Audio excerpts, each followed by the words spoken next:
Okay, now here's the latest with Plant Chompers. Plant Chompers says I'm too divisive. Well, here's what happened.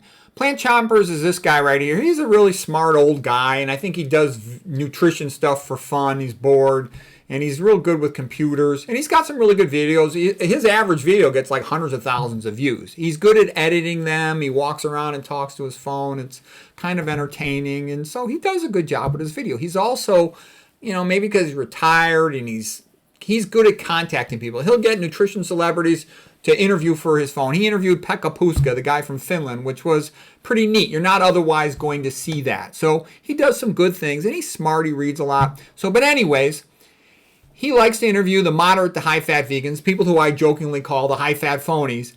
And I got fired from Chef AJ because I pointed out the fact that low-fat veganism is not the same as moderate-fat veganism.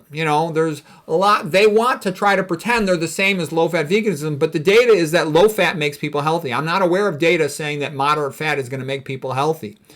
So anyways, one of the viewers asked Plant Chompers to interview me, and Plant Chompers said that he won't interview me because I'm too divisive. And I'm like, give me a break. I've become the bad boy of veganism. I'm the white trash, Puerto Rican scum, Christian scum of the internet vegan world. It's also considered poor form to ever mention religion. But I think you have to mention religion because it's the only thing that can fix the healthcare system. And I say that having been raised in a family of doctors and around healthcare, medicine, science all my life, and I know it inside out, okay?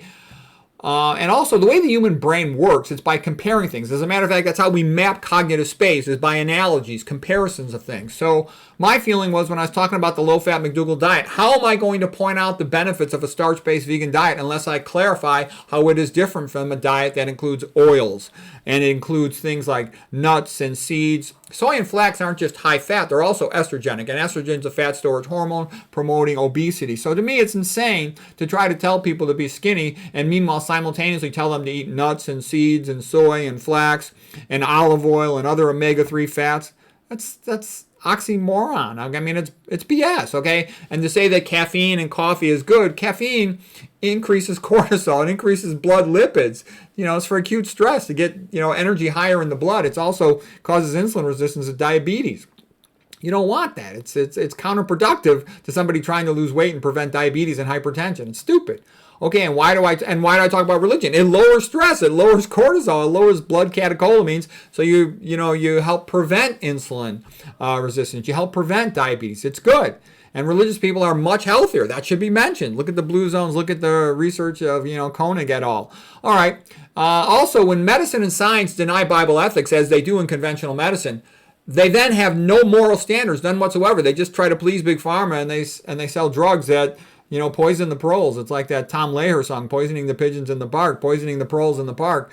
Okay, there are no moral ethics in medical research nowadays. I can tell you that with 100% certainty. So what I'm saying is, okay, Mr. Plant Chompers, I actually kind of like the guy. I think he's done a lot of good things. But if I'm too divisive, too bad.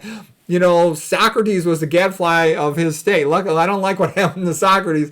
But I'm telling you, somebody needs to tell the truth to these poor, pathetic proles. They get screwed left and right. I see all the proles. Conventional medicine never cures them. They just come in. They all got the same stuff. They're fat. They're diabetic. They're hypertensive, they're cognitively slow, they have zero hope of ever recovering on conventional pills. There's zero cure rate. And, they're being BS'd, in my opinion, with all this high-fat stuff, and I'll tell them the truth. And so if I'm too divisive, well, too bad. And I'm always going to talk about religion because I know for a fact, no medico-surgical bullsheetology can improve things. I've been around a long time, and I've seen there is no cure for cancer of the so-called big billions and billions of dollars. You can spend billions of dollars and never come up with a single thing. You could simply teach them a low-fat vegan diet, and you'd have cures off the charts compared to what's conventionally being obtained for all these common diseases. And that's not being spoken about. It should. And the Ivy Leagues are worse than the regular hospitals. It's medical system, conventional systems become a disgrace.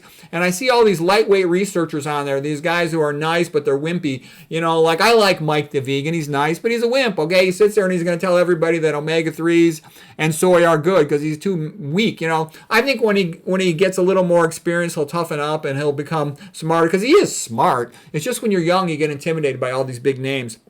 The fact that I've been at Harvard and Stanford and all these places, I know how full of crap they are. So anyways, I'm too divisive. I'll always be too divisive. I don't get invited to any of the medical meetings. I don't get interviewed on any of the popular plant shows, but I'm doing the best I can to tell the proles the truth, and trying to make things better for people.